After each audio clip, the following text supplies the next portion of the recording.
Hey everyone, my name is Andrew Davis, and you're watching Conversations in Pop Culture, and we're back to the basics. And before I begin, I do want to wish everybody a happy Earth Day. It is Earth Day, but we are definitely not being, friendly to the Earth today because we're probably consuming a little too much electricity because I purposely turned on all the lights in my basement, in order to celebrate this fine Earth Day.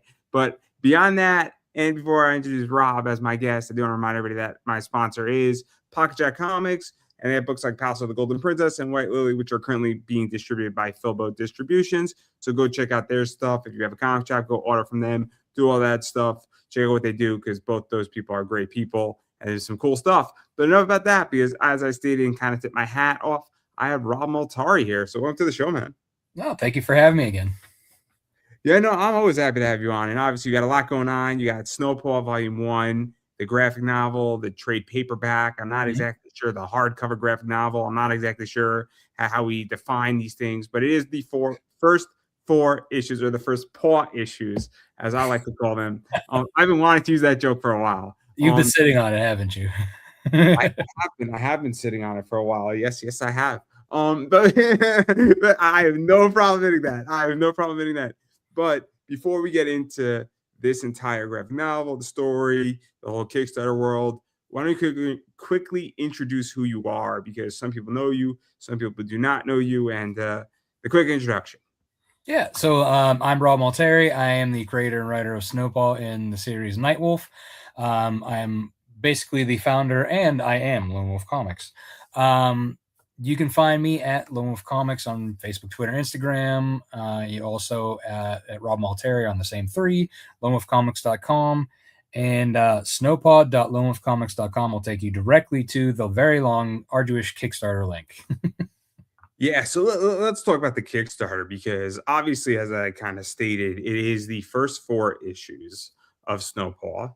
I think it's the first arc. I think that's a safe assumption here. Yep, the complete first story arc.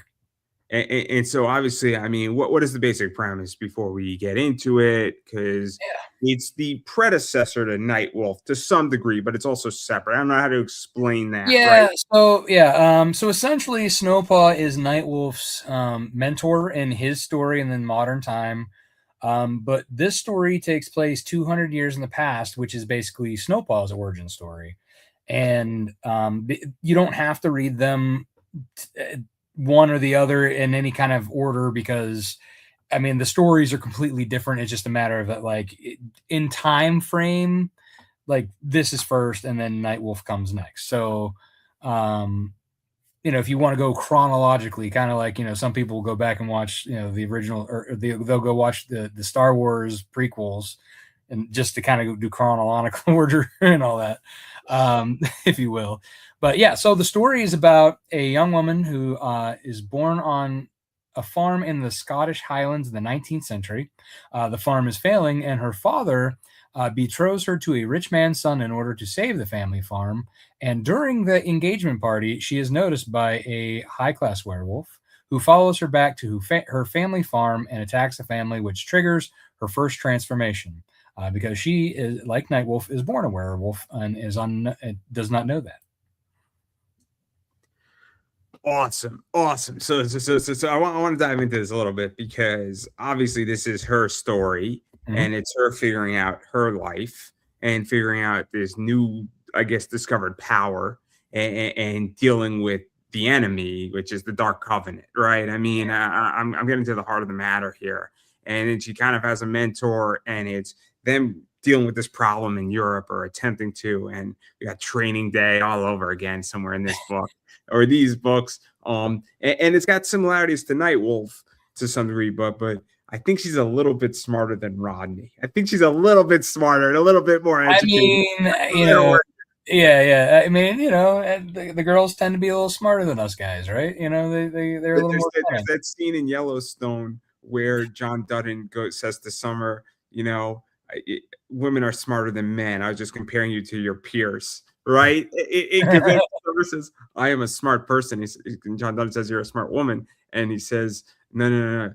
I was just comparing you to your peers because women are smarter than men, and it's a very funny scene, right? Because in case anybody didn't know, I'm in the middle of watching Yellowstone, so I think I got to the last season that Costner was in, and then after that, my wife and I just let it slide. I love it. I love like because it's a neo western, right? I mean it's not full blown western, but I just like how they deal with problems. Yeah, you get that modern cowboy thing going. And I mean I just like Montana.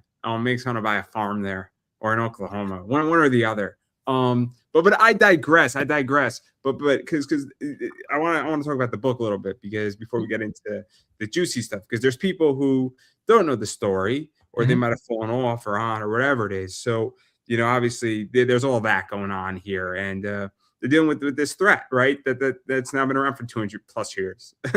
I mean, it's longer than that. I mean, but yeah, it's hey, good and evil has been around forever, right? So Because the reason why I bring this up is that, and I think it's interesting, is that it's very similar to Nightwolf, but it's also very different because we don't have modern technology. We Mhm. don't have today's age, and but the threat still exists. The fact that she is discovering her power and is the student is very similar to Rodney's situation. Mhm. But it's also that I find her to be, I don't want to say aristocratic, but definitely more mattered might be a better way. I more like I get more of a spy sense and more of an alert sense versus like Rodney is the football star. Like I don't know how to explain. It's a different vibe of a book, right? And I don't know how to I'm not doing this very well this interview at the moment. I But mean, like okay, so you kind of nailed it as far as like Nightwolf being like this football star who's got a silver spoon to start off with, right? So he's in a better off situation and spoiled, right? Completely spoiled, like most kids these days, right? So they've never had hardship. The hardest thing he's ever had to do prior to this thing that's happened to him was like football practice, right?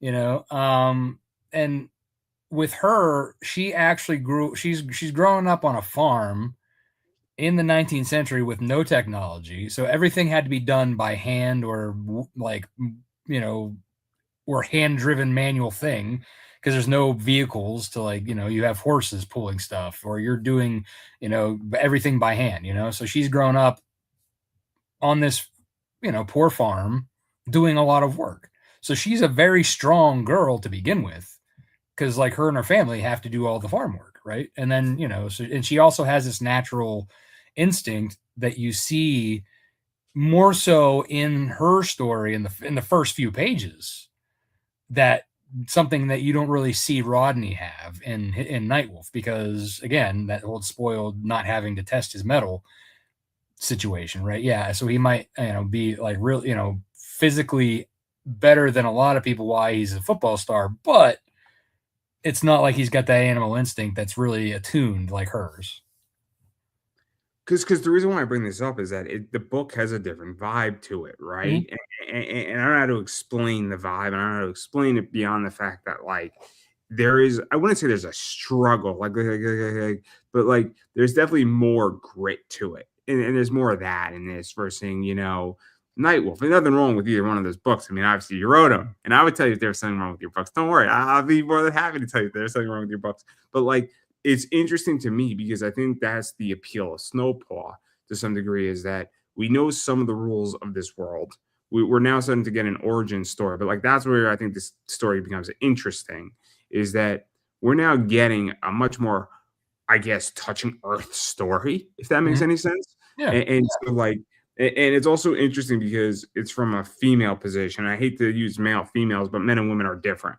They Oh, just I are. mean, that is. I mean, I wrote, obviously, Nightwolf from being a male and a teenager.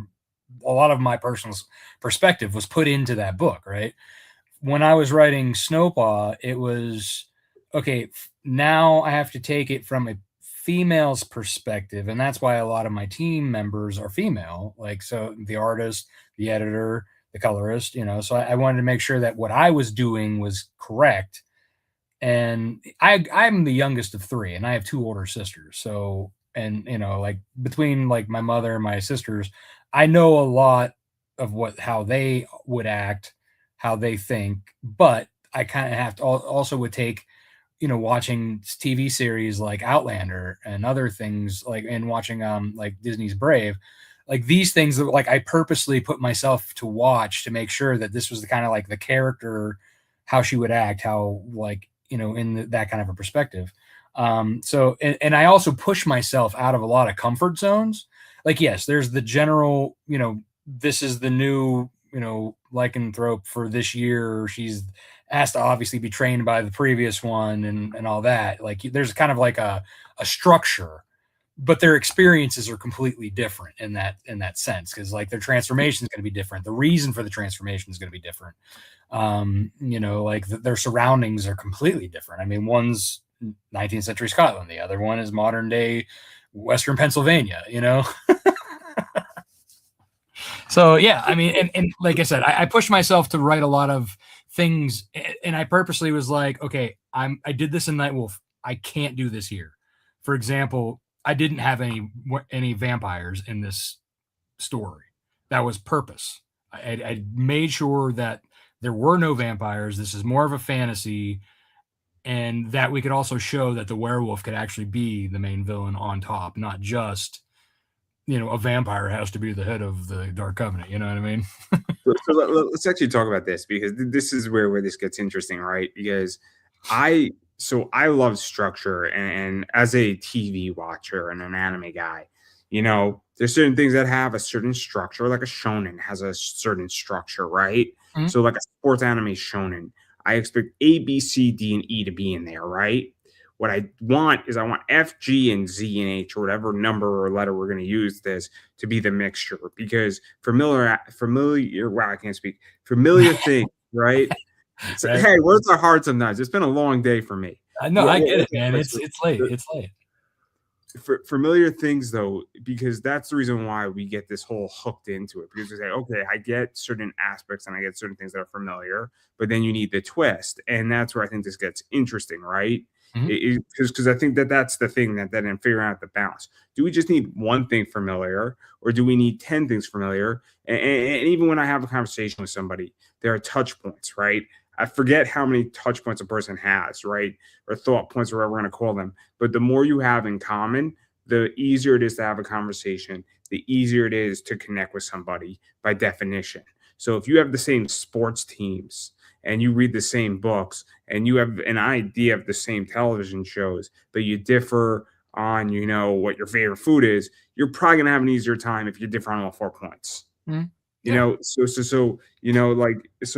what I think is so interesting, right? Because the twist here is that the main villain is another werewolf. And now, who's the werewolf who's betraying their kind? And you get that whole discussion point in there too. And fascinating, right? But that's what I find interesting, right? Well, I mean, essentially, there's good and there's bad. I mean, that's how I've always established these particular breeds specifically, because they are an outcast breed amongst the kind of pagan werewolves. Because they both have kind of, in the way I set up the lore is that these werewolves either made a deal with the Seraphim or the Fallen, which are basically angels or demons, and that's how the Dark Covenants really kind of come to be. Is the Dark Covenant serves under the Fallen, Lucifer, and that's essentially what the Dark Covenant is. There, he's like, I will put you in power, give you what you wish, as long as you serve me, kind of a situation. You know what I mean? And so, if anybody really could make that deal, if it was sweet enough for the purposes, um, and if you're strong enough to maintain that seat of power, because it there does become some vacuums that happen at certain points in the timeline that I will not be specific about. But when that vacuum opens, a lot of shit hits the fan. No, I get it. I get it. So again, there's a lot of stuff going on and dealing with this, and then even the idea that at some point, I mean, whether Snowfall is successful or not, I don't think it's happened yet in this, book, because you're only on your first arc. But there's going to be a point where her and her mentor are going to damage or attempt to damage pieces of the Dark Covenant, and well, vacuum could happen. If you kill the top guy, there's going to be a fight for who's the next top guy. I mean, it's just by logical order. I mean, unless that's not how it works, but I think that's how it works, right? I mean, just like any vacuum within a power struggle, there's always going to be casualties. If you kill the top guy or the top guy gets removed, and then there's 3 or 4 lieutenants underneath him who they're all going to fight for who's the next top guy, unless they all have a council and they're playing cards and then somebody wins the card game. But anyway, not the point here. I don't want to ruin too much, but because I want to get into the actual Kickstarter. That's the part that's actually interesting, is that it's a graphic novel. Mm-hmm. So, obviously graphic novels and floppies are not the same. They have different parameters. They have different requirements on how they fund. They also tend to attract, for the most part, unless I'm wrong here, different audiences, I think, because there's people who say, I just want a floppy. There's people who say, I just want the graphic novel. And I remember speaking to Paul Levitz about this, and what he was explaining is that some of these young kids, their first comics are not floppies, but they're graphic novels. So they'll come up to him at a con, like, yeah, I read your stuff in a graphic novel format. And he doesn't have a problem with, signing a graphic novel. It doesn't make a difference on that. But like, what is that like? Because I don't know what your audience is exactly. I don't know if it's repeat customers. I don't know if it's new customers. I don't know if it's a mixture of the two. But I do think there is something to be said that there is a division sometimes where people are floppy readers or they're graphic novel readers, because they target different audiences by nature. So I have a mixture. So right now, like, I was looking at the stats, and I have 62% returning backers. Now, that's not necessarily meaning that they are floppy and trade collectors. There are some. I mean, don't get me wrong. I would say probably like half, and it's probably half and half of that 62%. Because you have my regular audience who come hard. I mean, they come like the first few days, right? And then I have like, since this is my third collected edition, the first one for Snowpaw, but I have Nightwolf Volume 1 and Volume 2. So those people are now coming, who are just there for those. Trade waiters, as I would call them.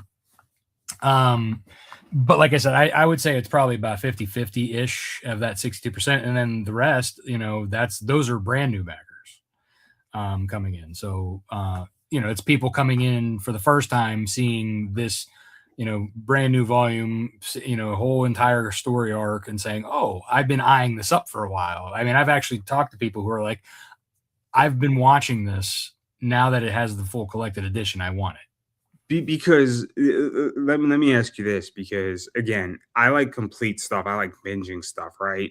Mm-hmm. So I'll just talk about how I consume media, right? Yeah. I will wait till something is done to watch the whole thing, right? Depending on what it is, right? So like Law and Order is a bad example where I watch it the next day, but it's 24 episodes in a season, right? I mean, Law and Order has been going on for how long now, though? I mean, you've got like decades that you could even just like binge. It's great. It's great. I'm doing social media, and you turn on Law and Order, and somebody got killed, and the whole situation is that they investigate the murder and they wrap it up in 45 minutes or less. It's wonderful, right? but there's a bad example. But like, for instance, we were speaking about Yellowstone. I watched all of Yellowstone on binge because it's just easier for me to consume it and get in and out of those characters for the next month. It took me about a month to watch Yellowstone. All 5 seasons, whatever that episode count was. But like, it was just easier because now I feel like I know these characters. I'm watching 4 episodes at once in a day, right? Or on a Sunday doing something, or in the back chilling out. And like, so like that's why I think this is fascinating about graphic novels, is that I think that's how I consume media. And maybe some people don't. Maybe some people want to say, I want to get it in piecemeal because I don't want to wait. But like, that's where I think this is getting interesting, is that I think a lot of people like binging media. And it's one of the things that like is appealing about Netflix. When they drop a show, the whole thing comes out at once. There's something to be said about that. But I think there's a fear that, is this person going to complete it? I mean, I hate to sound gruesome, but there's a bunch of people in comics who are not in good health. And so if they're starting to release something, I don't know if they're gonna make it to tomorrow. Not to sound like fucked up about it, but like there's plenty of people who are not in good health, and anything could happen tomorrow. Not to Mhm. mention that money is tight. Not to mention that people lose disinterest. And so if you have two issues and you're going to do six, I mean, I don't know if you're going to finish it, right? Not you personally, but in general, Well, I mean, right? hey, I can honestly say I finished this entire story arc, so I'm good.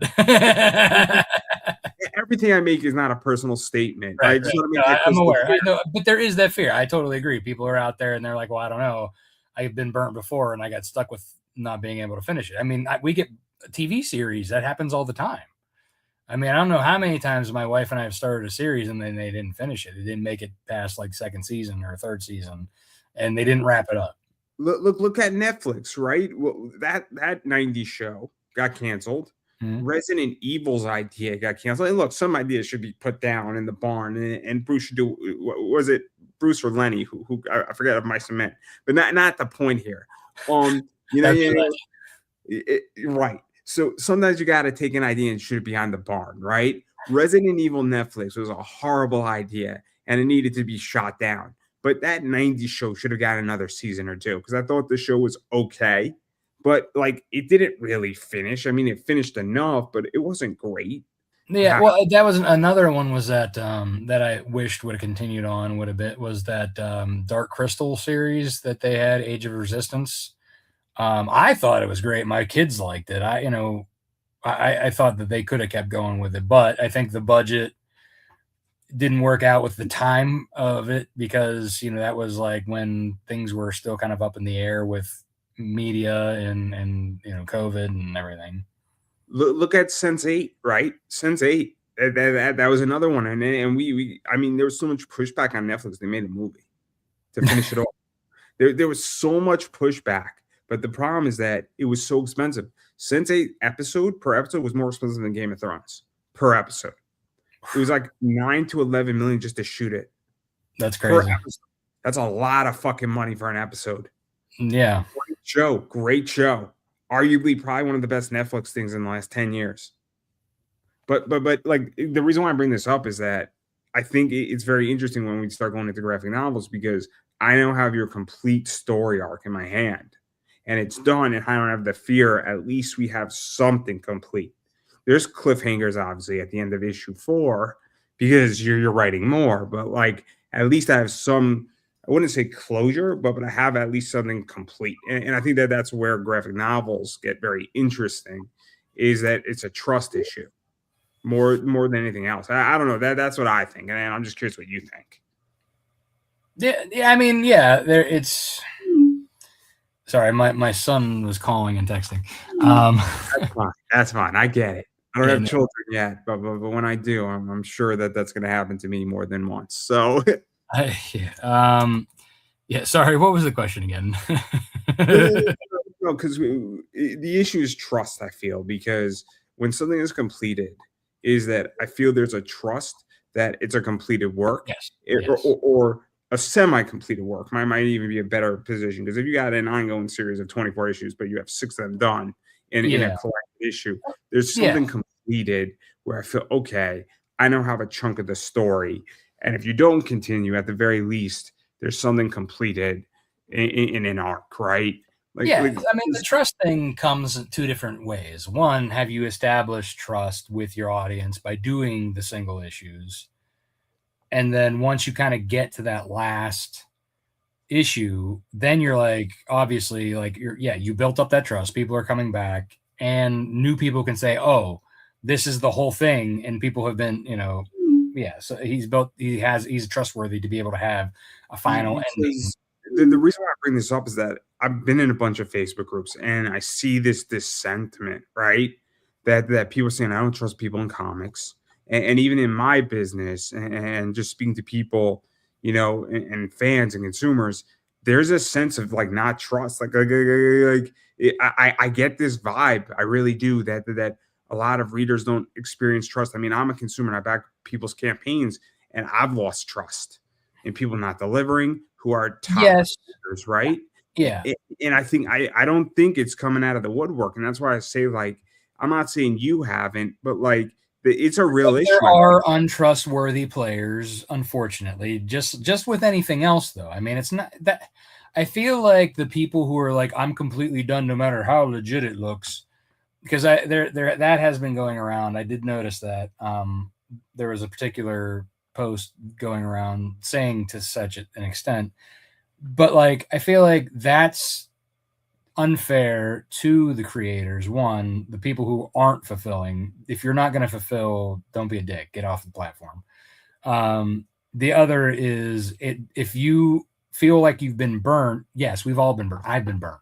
There's several comics that I haven't gotten that I've backed, and I've backed over 1,000 campaigns, but I've gotten probably 99% of those campaigns, fulfilled to me.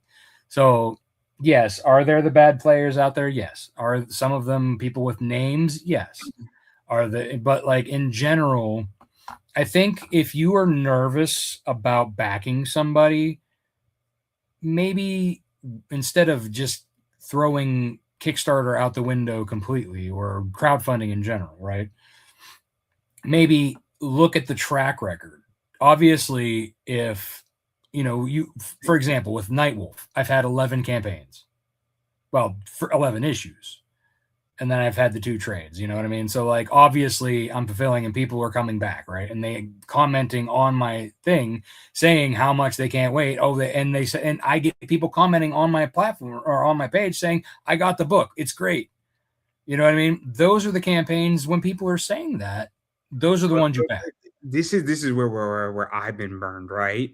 And this is why I bring the question up is that I've had people who have done like 40 campaigns and they've burned and they've burned people on 2 or 3 of those, and they're still producing, and they've been late, and there's like no calling out of it, right?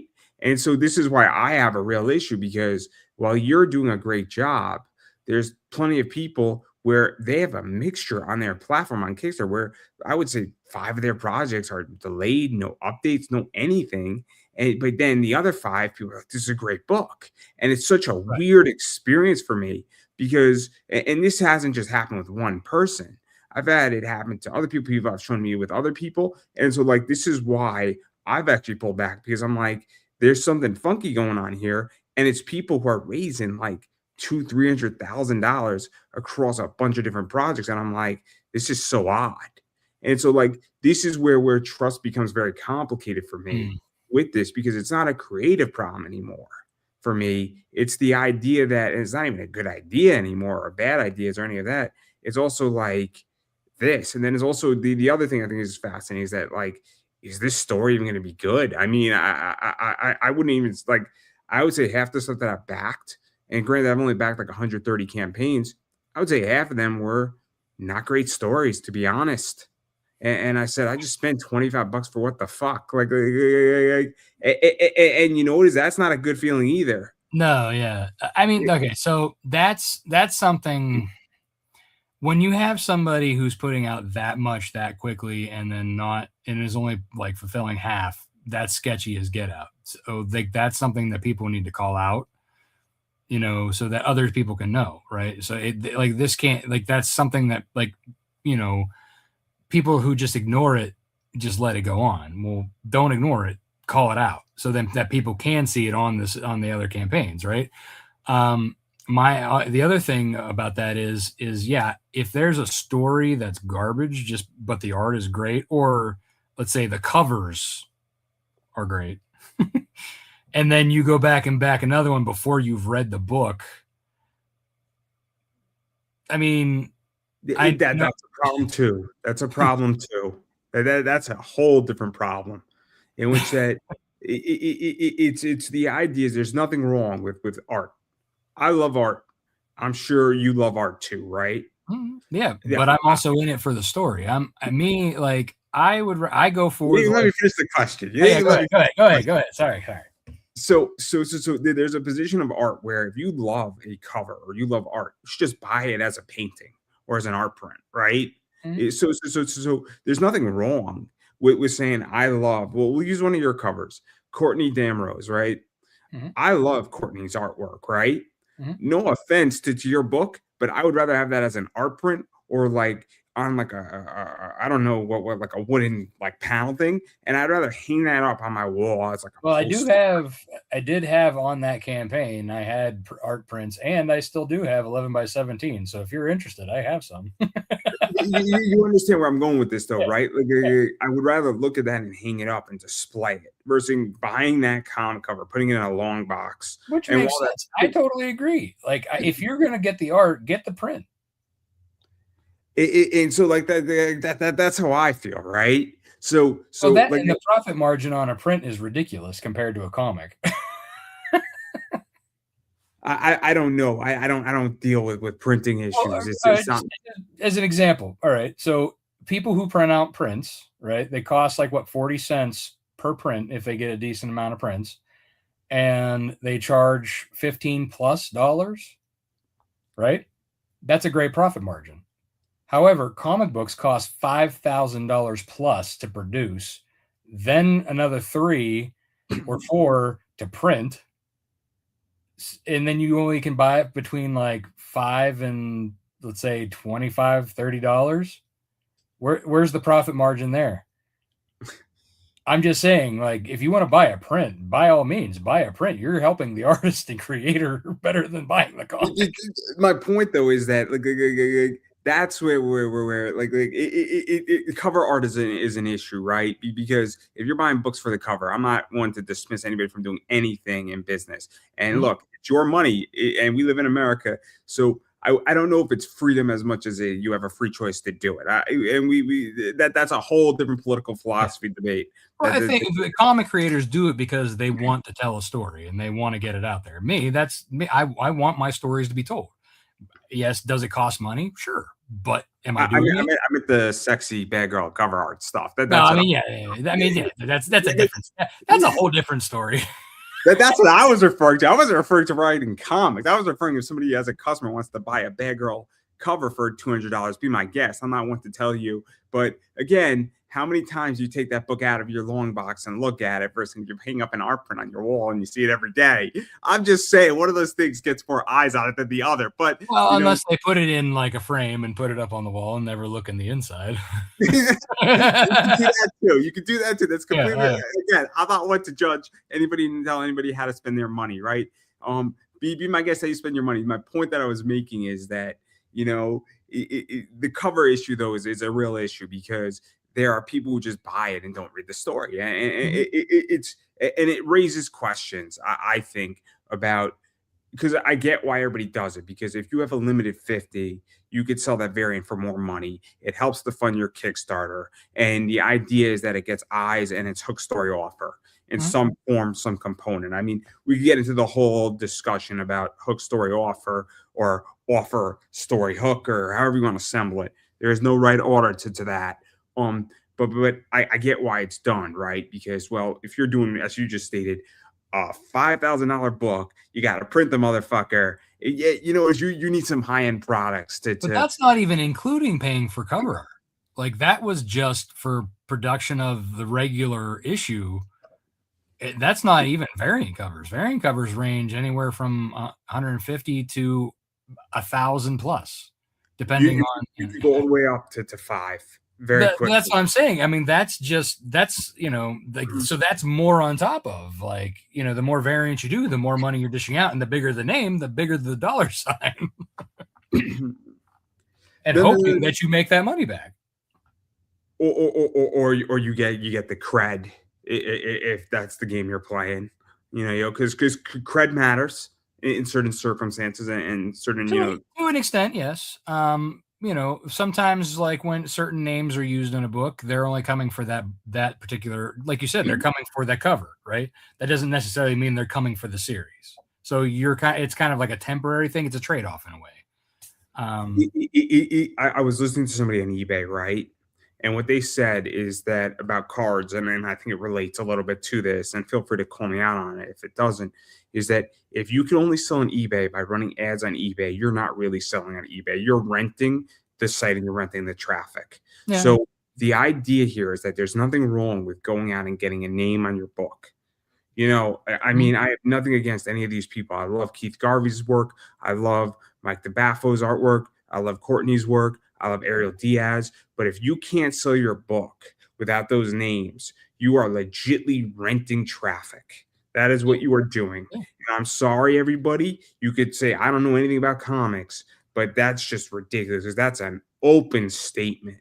That is crystal clear to me. And I don't really care. For me, like, It's honestly, a hot take. Yeah. No, it's true. And for me, like, I'm very thankful that my story is actually good because I can tell this because majority of my backers either back just the digital editions or the standard issues that with the Carlos standard, cover. So like they're coming for the story. They're not coming for the covers. Yes, I do get a bunch of cover people, but like it's not like they're not the majority of my audience. So let's get into that too, because it relates to the graphic novel. Is that obviously the graphic novel? I think only has 2 covers, right? Yeah, that's true. So it's got a cool $40 soft cover. I think it's a soft, right? Is it? So it's a soft trade paperback cover, and then you got the, I guess, higher end die cut hardcover, right? It's a die cut hardcover, I think. It's a die cut. It's got the faux leather like texture, and it's going to have the gilded print and the gilded edges. So I wanted to make sure I read the campaign right. So obviously, I mean, once you get into that, I mean, it simplifies production to a degree. I mean, if you're only printing 2 types, it's the production cost isn't any cheaper, but it does make it easy for choices. it makes it easy for choices, and also you're not paying for variant artists per se per these covers. It's not like right. I've only paid for 1 cover to be produced for this because I was the one who designed the hardcover. So I'm the other cover artist. you get where I'm going with this, though. I'm purposely doing it because people are going to watch this interview. And I want to make sure that everybody doesn't think we're skipping 10 steps for a reason, because I don't know who's watching it, when they're watching, and what level they're at. Fair. So I'm very mindful of my audience, especially because in the last 4 days I've gotten 30 new subscribers. So why I got 30 new subscribers, I have no idea. But actually, that's not true. I have a pretty good idea why it happened. But I bought them all. No, I started posting on TikTok and Instagram. But not the point here. That's a different discussion. Because where I'm going with this is that because I think a graphic novel isn't a collector's item. I don't think it's a collector's item. I think it's a graphic novel, and I think it's a story, more story oriented than collector, to be honest. Because if you're buying a graphic novel at that point, I think you're reading it. If that makes any sense. I don't buy a graphic novel, put it on my shelf. It's gonna go up in value. It's not an investment. It's not I want to read it, right? I go to Barnes and Noble and I pick up a graphic novel. I want to read the thing, right? It's not like I want to table it in my bookshelf, right? Right. So that's why I think this is interesting. And I think the other thing is always that you had a higher end one of these. Somebody wants to read it too, but they also want it to be in their bookshelf, and they want I guess, a little bit of the collectible stuff with it, but not overly. I don't know how to explain it. I mean, hardcovers tend to be more premium than the soft covers in general, right? And for me, I like to have something a little bit extra because this is a collected edition, and for people who have come to get the single issues, I wanted something just a little bit more special that they could, a beautiful book piece that they could put on their coffee table, right? You just sit there, and then people be like, "Oh, that's beautiful. Let me pick that up and look through this." You know what I mean? I have coffee table books. I like them. People ask me why I have a coffee table book of a watch, and G-Shock. 40 years, man. It's such an interesting company.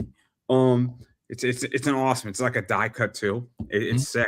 The die cut is of a watch on their 40. It's a great book. It's a great book. Look, even watch companies do die cuts. 40 years, man. It's pretty sick. It's a sick book. So much history in that book. But I digress because I like it. It looks awesome, right? And it's got like a pocket thing. It's a beautiful book, right? And then my Justin Hampton book is sick too. which is just a bunch of posters of his musical career that also came in its own like slip. It's a sick book. But it's not as cool as the Fables anniversary book, which came in a carton, a sick carton. It's like you open it up, it's like a treasure chest. It's sick. But I digress because I find this interesting, right? Because I like the idea of premium products.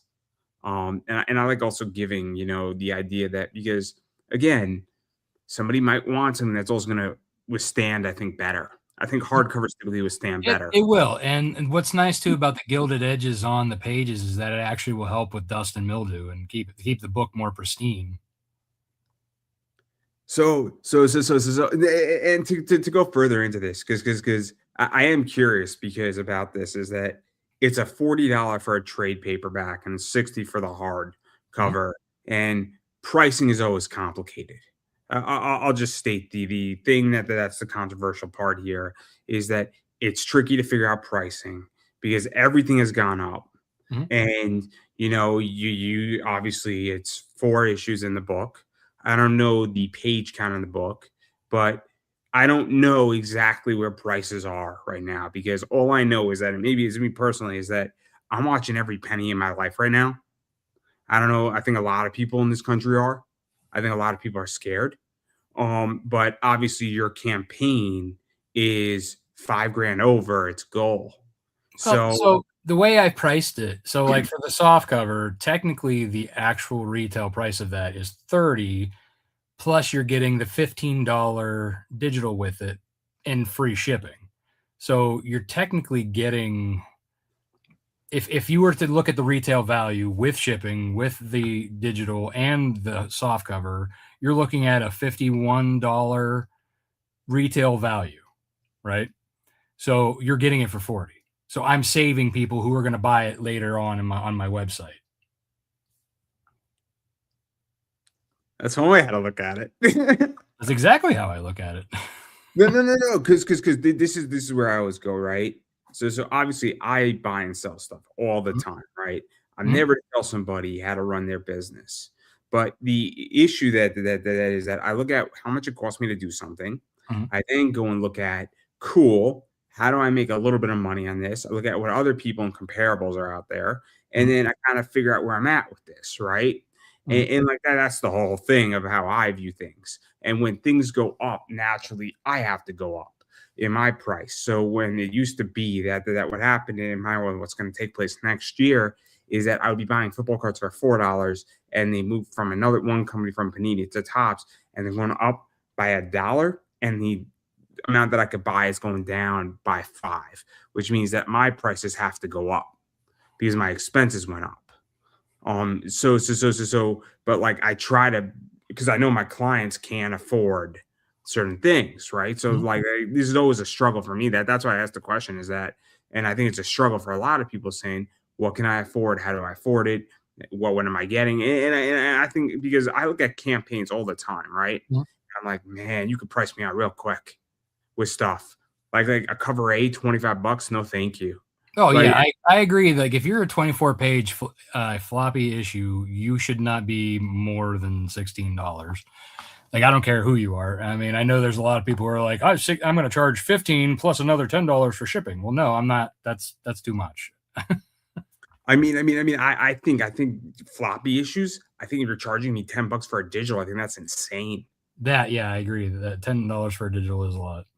I think $5 for a digital is reasonable. I don't think, and the reason why I say that is that I think effort went into a digital, but you're not shipping me anything. Right. You're sending me a PDF, right? So you still put in work, you still paid for the art, but it's not costing you anything beyond the art that you paid for and to produce the product that you are also printing. Like I don't know how to, like I hate to say it and sound like I'm an asshole when I say it, and it sounds like I'm an asshole, but I think there's something to be said about that, right? Like it's there's a lot of things that get eliminated on expenditure when you send out a digital and just only the digital.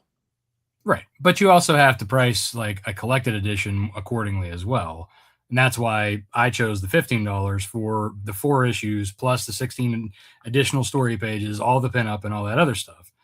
So that's I again, get it. I get it. I was just curious because, again, pricing is always something that I'm mm-hmm. cognizant of because I know my clients on eBay really, really well. Mm-hmm. And when you start understanding, and I don't know how deep you go, but I do data dives because I know their locations, I know their addresses, and I have gone through the median income, especially when you're selling to a certain region. So I have about 50 clients who live. I'm not going to say where they live, but they live in a certain area, and it's the relative medium income is about 65,000 US. In that, the house price is reflected, so I know these clients are not buying a $1,500 card.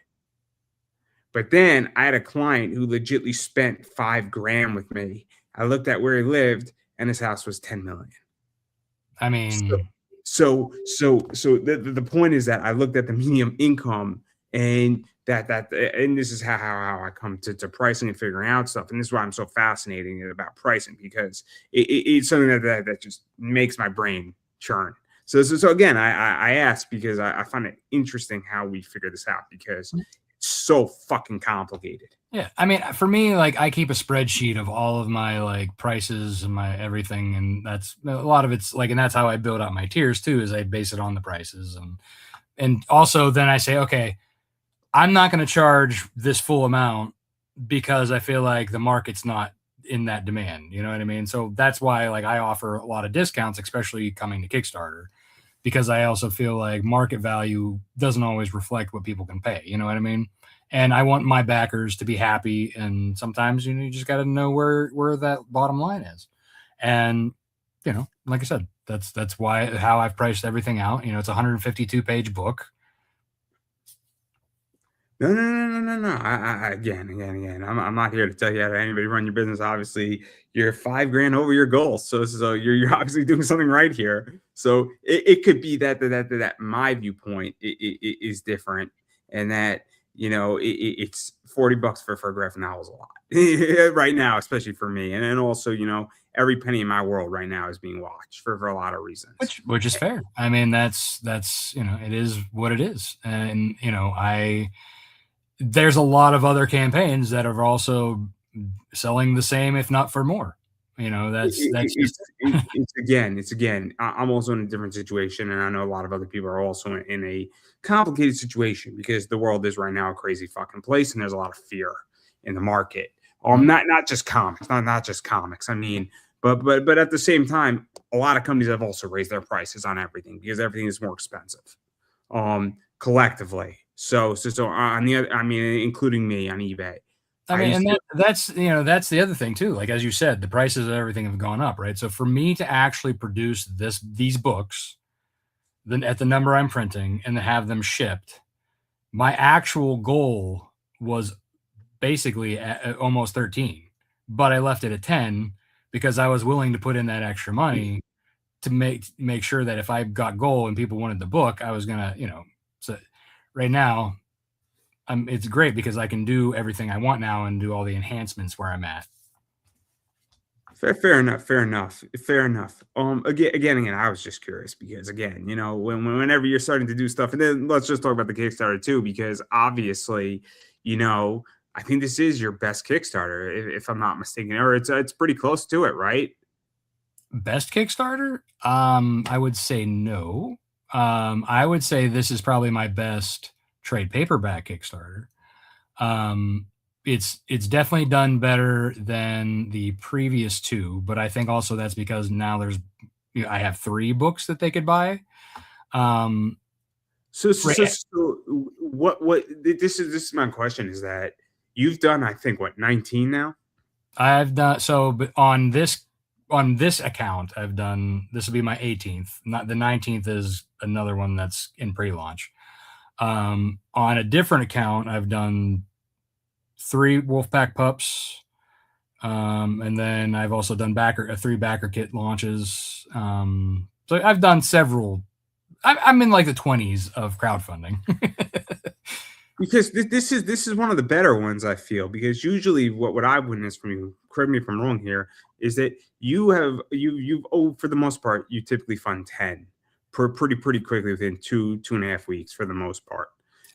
So I would say I would say 2021, 2022, I would fund fairly quickly in the first couple days with 10. And then, so like I would say my best backer count campaign, which I almost reached 800 backers, was with Snowpaw, number one. And that one was like a $23,000 campaign. The best funding was Nightwolf number 6, I want to say, either 6 or 7. It was one of the two, but it was like 24 something. So 15 is pretty good though, right? I mean, you know how many fucking people like you sound like oh, I failed. I did 15K. I'm not saying I'm not. No, you were saying best. I'm saying no. It's not my best. It's doing it's my best trade. Yes, it's pretty damn good. Now. It's doing pretty damn good. So I think it's doing great. It has blown past my expectations because I expected to be about the same as Volume 1, Volume 2 of Nightwolf.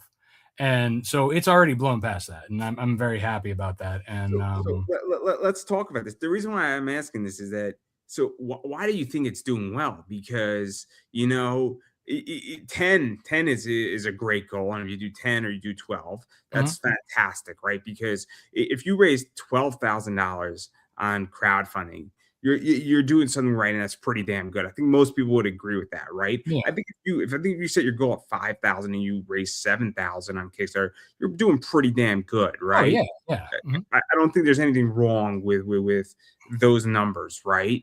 But to go above it, and I mean, I'm not very good at percentages, but 5,000 is what is that? Obviously, you've reached your goal. That's like what 150%. Yeah. So yeah, it's 150% of funds raised. But I don't know what the percentage is over your goal. I'm not. It's so like it's not 50% over it. It's maybe 25% or 30% over. I'm not. You're 33% above your goal essentially. No, it would be 50% above because my goal was 10 and then it's at 15. So that 5 is half of the 10. So it's 15% above. Fair enough. Maybe I'm miscalculating my numbers, and maybe I'm thinking some other position. But really, yeah. Anyway,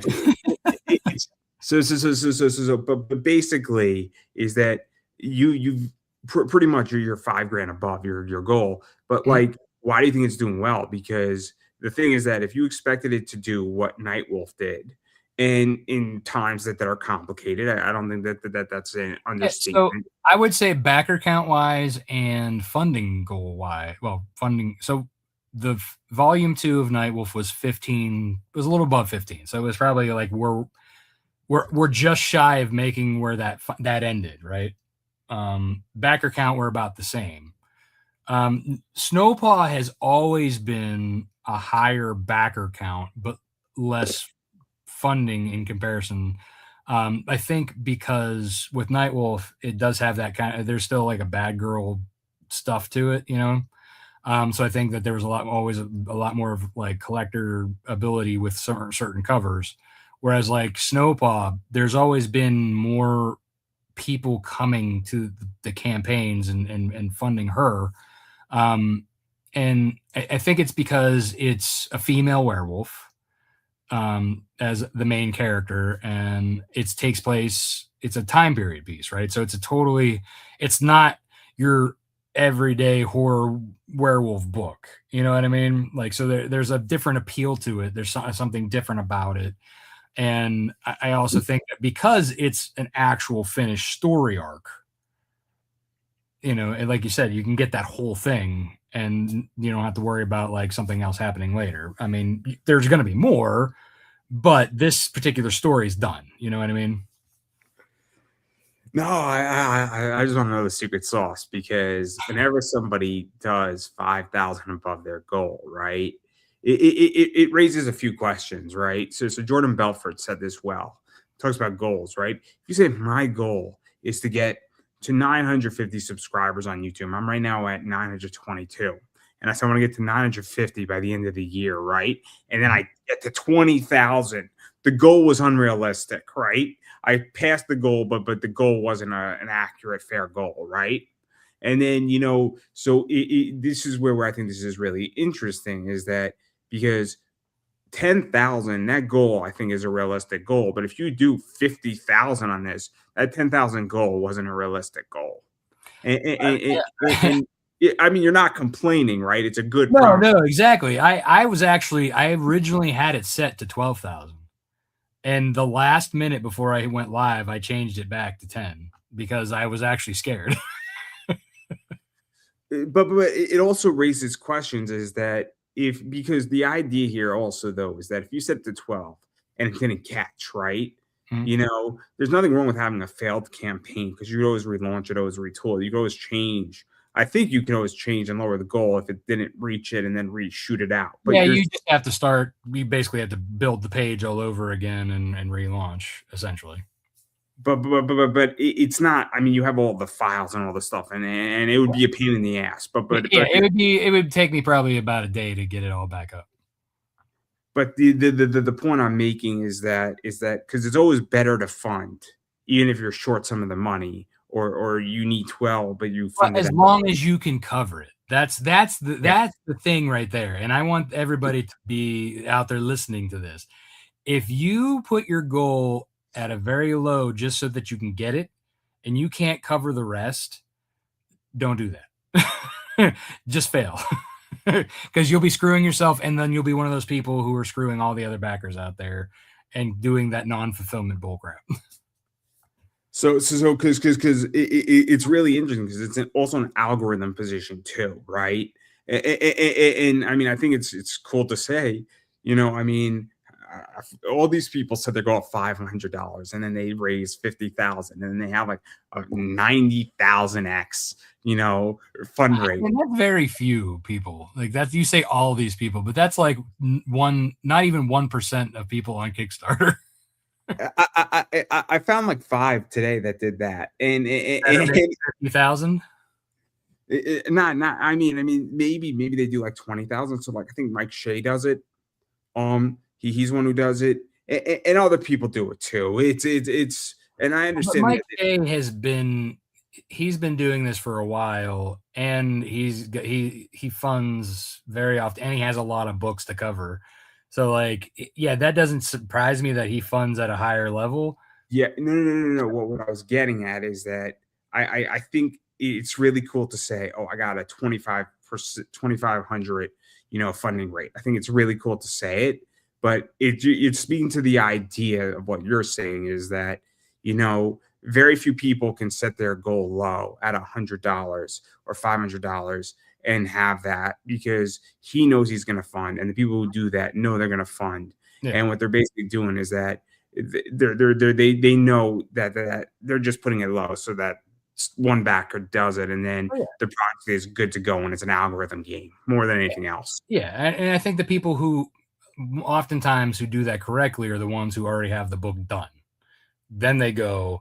It's also a cheap trick. It's a cheap trick. If we're going to be really honest, it's a cheap industry trick, and there's nothing wrong with using them if you can do it.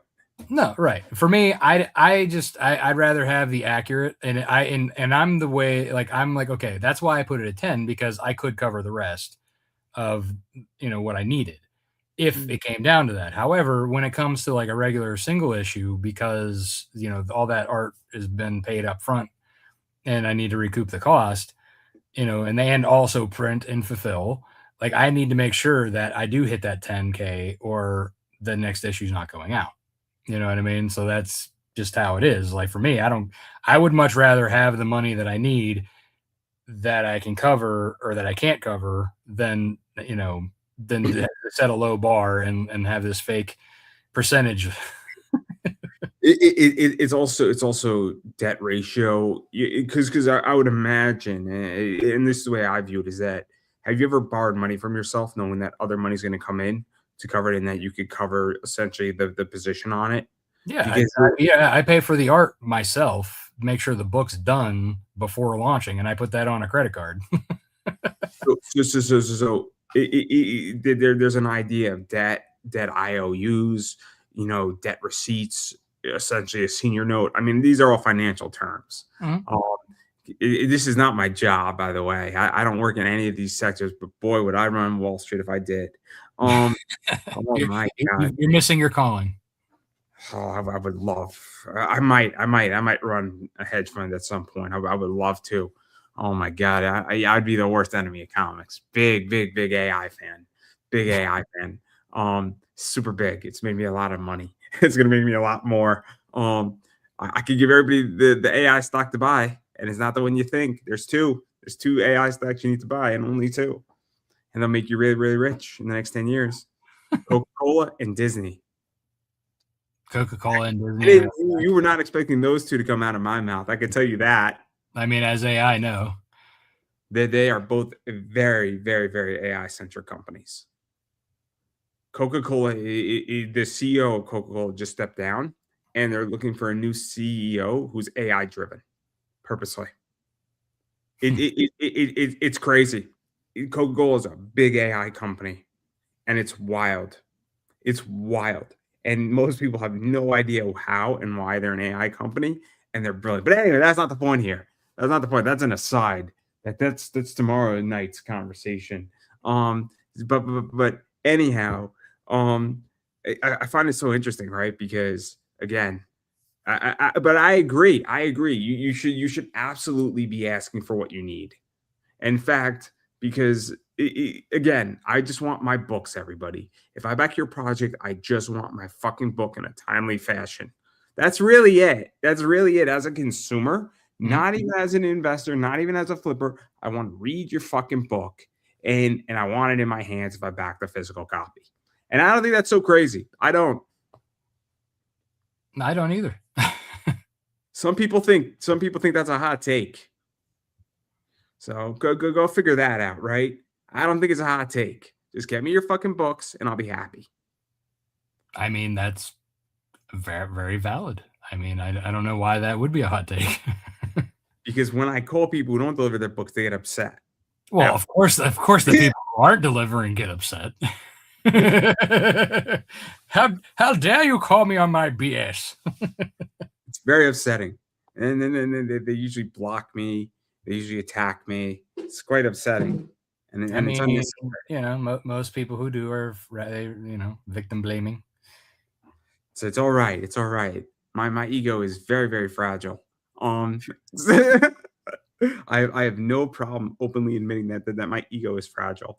But I digress here. Obviously, there's other stuff. You got some cool stretch goals here, some Mhm. extra stories in there. So that's cool. A lot of cool people are involved in that. Mhm. Um, many of them are obviously in comics and doing some cool stuff.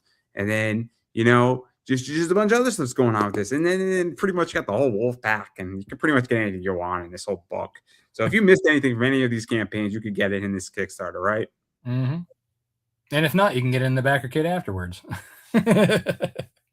I don't even know if there's anything else that like is not in this that you have, and I'm sure if somebody I don't put the single issues, the back issues on these. That's something, if you want them, you can get them during the fulfillment stage as an add-on in backer kit pledge manager. fair enough, fair enough, and then obviously there's other stuff I want to talk to you about, like quantum physics, Earth Day, all that stuff. But obviously we spoke a lot about this, but I am curious is that where do you feel that the comics is going? And I want to break it into two positions. So obviously, creative wise, because I have an interesting view where I love manga, and I think manga and anime is some of the most creative entities out there. And I think they're testing ideas and throwing some batshit crazy ideas to the wall. And I Mhm. think some indie stuff is doing it. And I think webtoons is absolutely fascinating, right? Mhm. But I'm curious how you feel about creation because I'm in a weird place with the big two. I feel like Absolute Batman is a fresh of breath air in many ways, and I feel some of what Marvel's doing with some of the Spider-Man stuff is sort of a fresh of breath air. But I also feel like it's regurgitated, and I also feel to some degree that some of stuff in indie comics is also getting regurgitated a little bit too. And I'm curious how you feel about that because on the creation side, and then I'm also curious how you feel about the business side because we got a lot of questions going on with the big two, and in particular with DC Comics, with this whole Netflix, Warner Bros. Discovery, Paramount stuff going on, and what DC is going to look like after that merge with Paramount, Sky, and all that stuff. And so I'm just curious what you think because I'm looking in and I'm a consumer, but I'm not in the business per se. So as far as creation, I feel like it's always comes down to the creator, whether they're hired to rehash or beat a dead horse like Batman or Spider-Man. I mean, would the absolute Batman work if it wasn't Batman? Maybe. Would it get as much attention? No. However, I feel like the people who are so ingrained in the big two will buy any of their schlock, which is what it is. I mean, I stopped reading the big 2 years ago because I can't take any of it. What was the last book you read from the big two? Oh God. Majorly. I would say during that last Secret Wars that they had where they were combining the universes, at that point I was like, I'm done. The last stuff I read from the big two was Blackest Night and Fear Itself. What was the last two major things I've read from it. And that was maybe 12 years ago, right? Yeah, that's about around the same time if I'm not mistaken. Yeah. Secret Wars I think came after Fear Itself, maybe like 2 years, 3 years later for the most part. It was around the same time, yeah. But like I thought Blackest Night was brilliant. I thought Fear Itself was fun, right? Mhm. And it was big stuff, and I read it in graphic novel format. I didn't even read it in single issues, and so maybe that's also why I have a difference of opinion here about that. And like I mean, I read the first 6 issues of Absolute Batman. Enjoy it. Don't think there's anything wrong with it. I think it's a fresh take, right? I don't think it's throwing paint on the house, right? I think it's replacing the windows, getting a new door, and installing a new AC unit, getting your flat screen TV on the wall.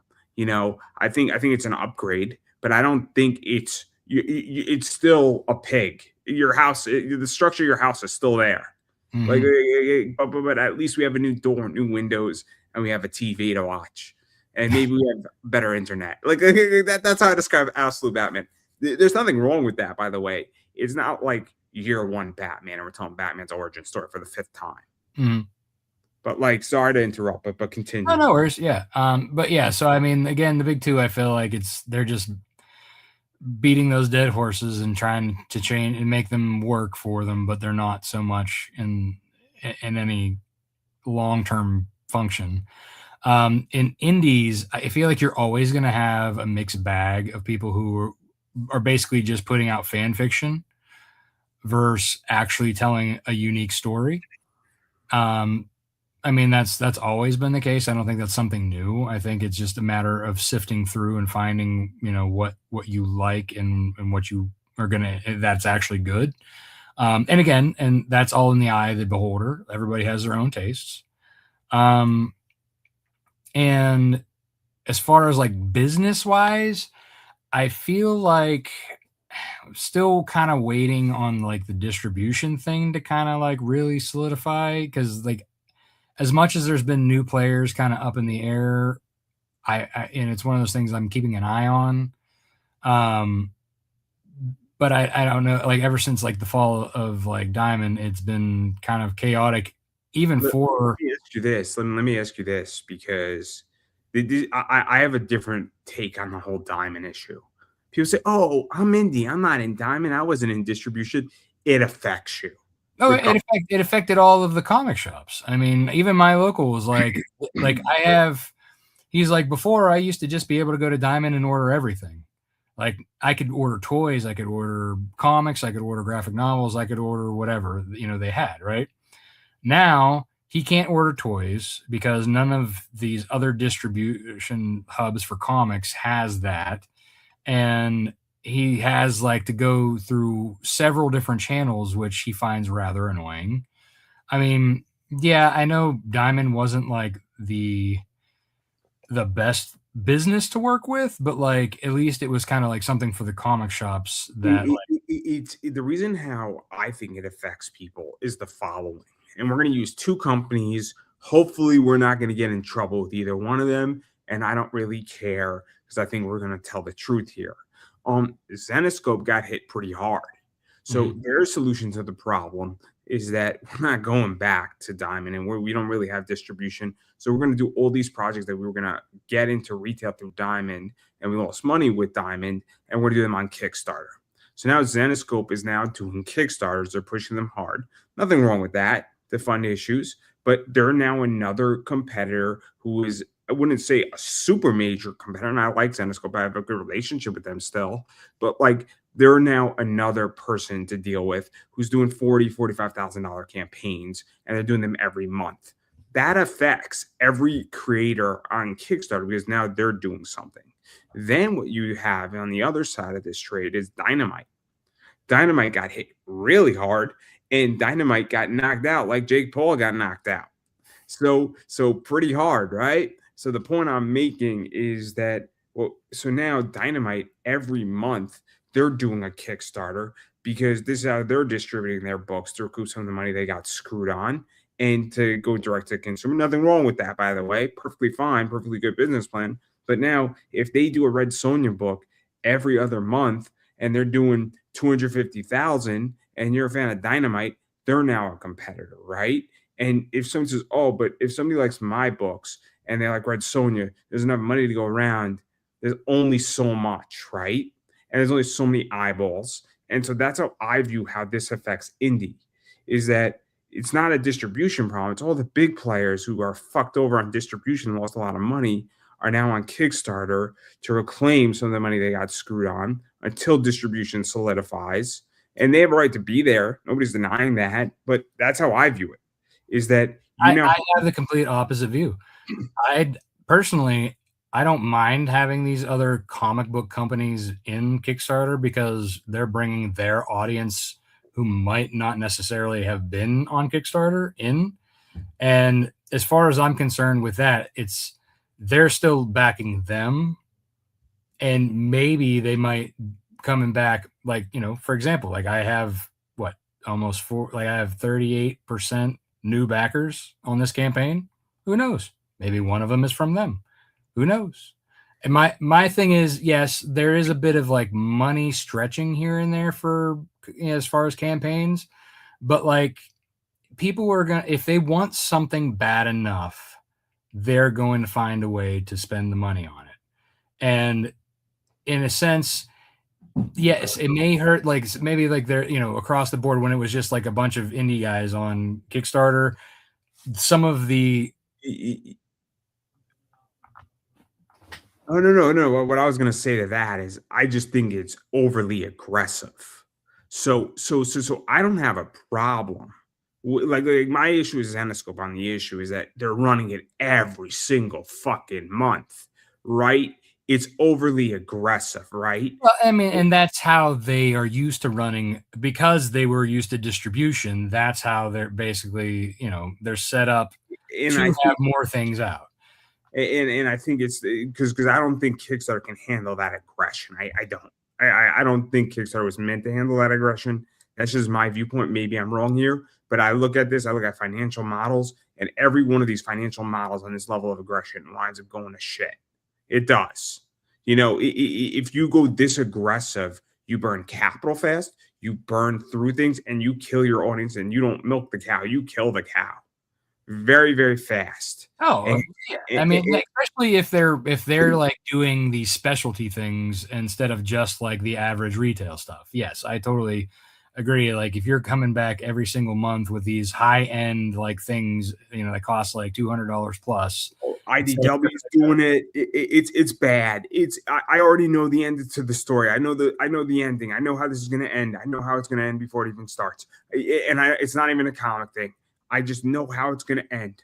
It's tulips all over again, and it's NFTs all over again. I know exactly how this story ends. And boy, I'm if there's one good thing I do, and I'm not saying these stories. These stories are probably awesome. If it's like a $6 book, the story's great. The high-end collectibles, I know how this is going to end on the market. They're all going to go down by 90% because they're producing so much of it every single month. Well, When you and that's that if their price model crashes, then they have to suffer the consequence for it. As long as like the people who I would weather the like to short it. I want to short it so badly. I really do. I really do. I will make so much money. I will make so much money on a short. Oh my God. If I could short dynamite, oh my Lord, would I do it? I would find $1 billion and I would take $1 billion short on dynamite. I guarantee you, in which that, and then I will go after I get my short money. I will go buy the New York Jets, and we will go win a dynasty. We will become the new dynasty, and they will rename the stadium in my honor. I will bring so much, just. But I got to find somebody who will take my short $1 billion short against Dynamite's whole business model. You laugh now. When you get jet tickets, you will not be laughing. Fair enough. Fair enough. I'm not even a Jets fan. I'm a Mets fan and a Giants fan. So this is a real interesting. I just want to stick it to Gary V. That's what I really want to do. Because I know it'll kill his soul. Because I'm very upset. I didn't get my V friends this year. I didn't win my EQL. I'm very upset about it. It's a sensitive issue. Have you seen those things? They're adorable. But no. This is so interesting. Obviously, I'm joking about buying the Jets because that's a terrible investment. Buy a winning team like the Patriots, goddamn it. I mean, after all, the scandal will pass. I might be able to get a discount with this. I think I can negotiate a $500 million discount due to his scandal that just dropped. And I'll tell you exactly who's going to be my GM for the Patriots. Stephen A. Smith. Because he'll at least be honest. He will be a straight shooting GM. I mean, it's always good to have that. And then it'll be great. It'll be great. He'll come out in like a Knicks uniform. It'll be great. Coaching the Patriots on draft night. Anyway, I digress. I find that interesting though, because I don't think your point is wrong. I just don't agree with your point. So I don't think. I mean, again, agree to disagree. You and I have different opinions on it. It is what it is. We both see things in different. I feel like you have a more of a pessimistic look on everything. This is my whole thing, right? This is my whole thing is that I think rising tides raise ships of a kind. I think that the statement rising tides raise all ships is false because it does not raise all ships. It raises ships that are solid. It raises ships that are primed to be raised and sail out. And it also raises ships that could withstand, choppy waters.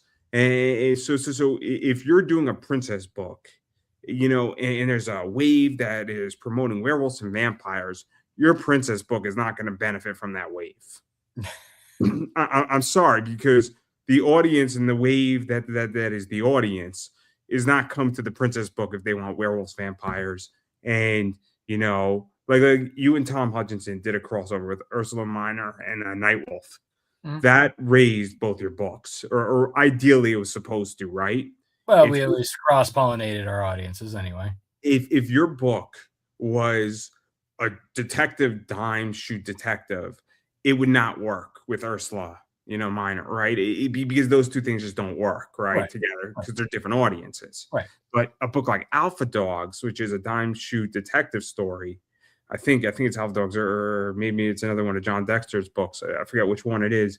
Alpha Dogs is the one with the enhanced dogs. It's not that one. Then it's his other book. Shoot, my name's just the name is slipping. I just know the Alpha Dog book and I know his work. I just can't think of that other book. But not the point here. You get where I'm going with this, right? Yeah. Everybody got where I'm going with it. But I digress. No, I think your point has validity. But we could disagree and we could end this in a duel. That I'll be Aaron Burr. You could be Hamilton.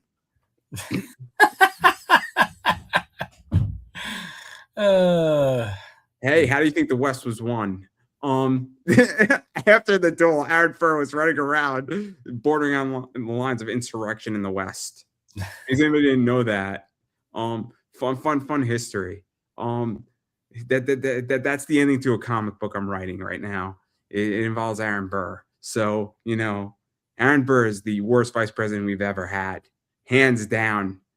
Bet people didn't know he was vice president, right? Yeah, I don't think a lot of people know history anymore.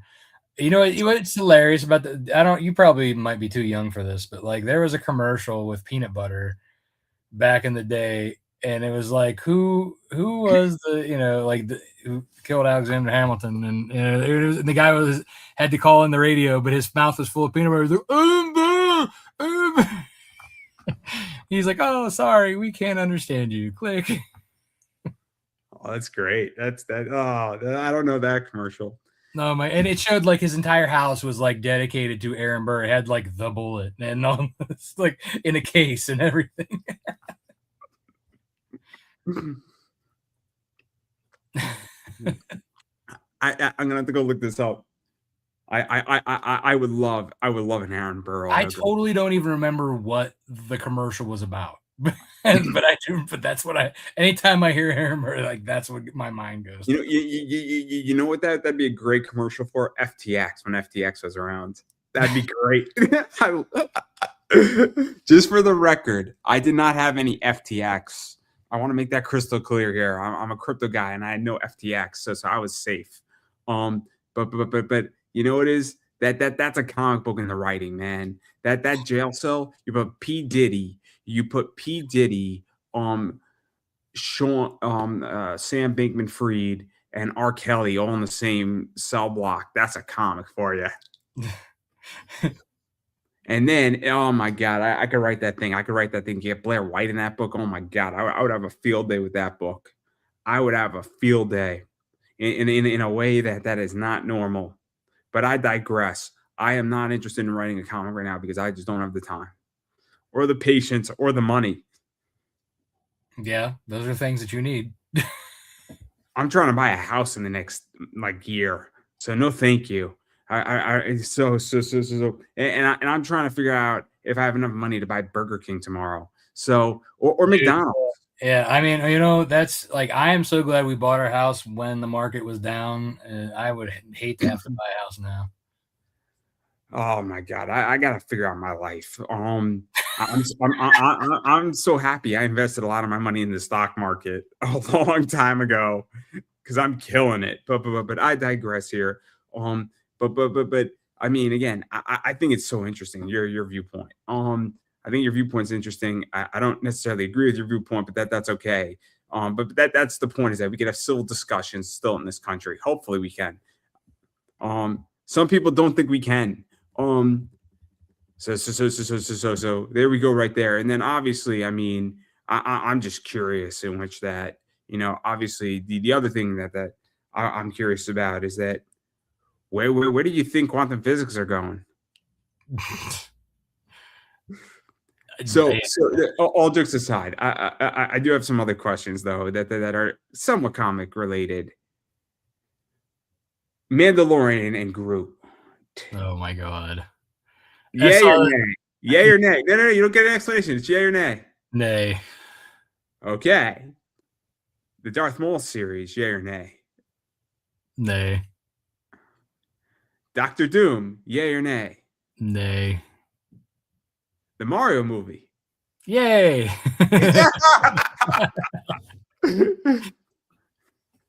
Avatar: The Last Airbender, that's streaming on Paramount in October. I don't know anything about it. Okay, then. I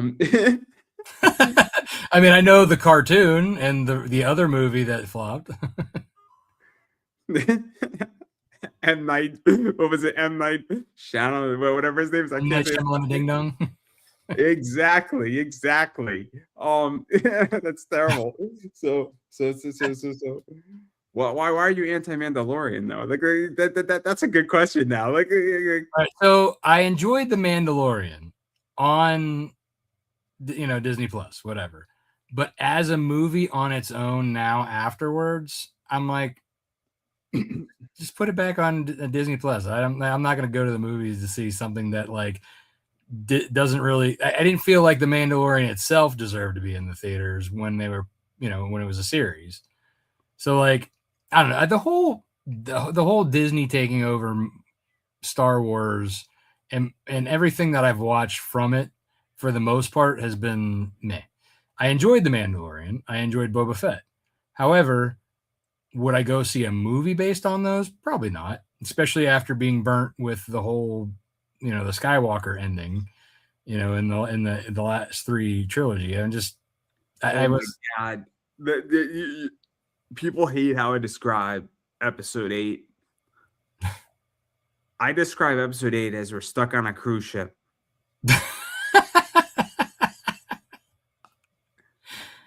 I don't think it's a wrong description. No, but that's what I'm saying. It's true. I don't have a problem per se with them doing stuff like that, but like I'm just looking at it, I'm like, man, this is just killing me here. Like I'm fine with us doing politics and other shit. Like Phantom Menace is a good example of that. Rewatching that later on, I'm like, okay, I get I have a better position of it versus I didn't hate the prequels like a lot of people did. I hated the actor who played Anakin Skywalker in episode 2 and 3, but like I didn't hate the movies like most people did. It was, and then like, but again, I felt like we already knew what was going to happen, so that couldn't have been a surprise. Duh, and like when it comes to like for me, like I grew up watching the original 3, episode 4, 5, and 6. I had this like Luke to me he was like one of my heroes, right? And then they took him and turned him into a pile of dump in the third, in 7, 8, and 9. And I was like, that's shit. Yeah, wasn't happy about that. Again, it was just didn't do it for me. I agree. I mean, plus, they should have just stuck with like the books afterwards, after the originals, like with Mara Jade and all that. Like that was such a better storyline.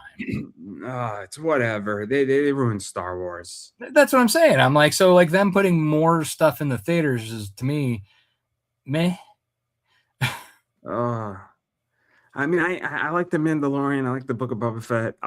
What was it? Andor. Andor was fun. I mean, they were fine series to watch. Leave them as series. Why are you putting them in the theaters? Nobody gives a shit about it.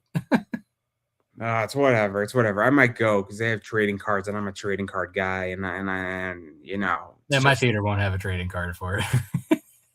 It's weird, man. All like the AMC theaters have them. All supplies last. Yeah, we don't have an AMC around here. We just got smaller theaters. Oh, you're not lucky.